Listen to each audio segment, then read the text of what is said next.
Tired of endless phone calls and messy spreadsheets for your product orders? Let's ditch the chaos and create a stunning online store directly within WhatsApp using Wati. First, log into your Wati account and look to the left navigation menu, then click on the shop icon.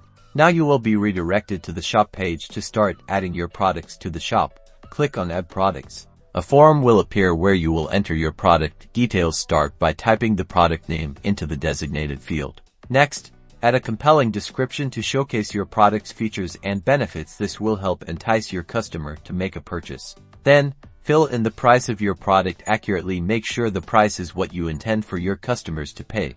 Upload an attractive image of your product by clicking on the Image Upload section. A high-quality image can significantly improve your sales. Repeat this process for all the products you wish to sell. Once done, you'll see a list of all your products nicely displayed in your Wati shop. Your customers can now browse these products directly through WhatsApp, add items to their cart, and complete their purchase with a simple click. Enjoy streamlined sales and happy customers.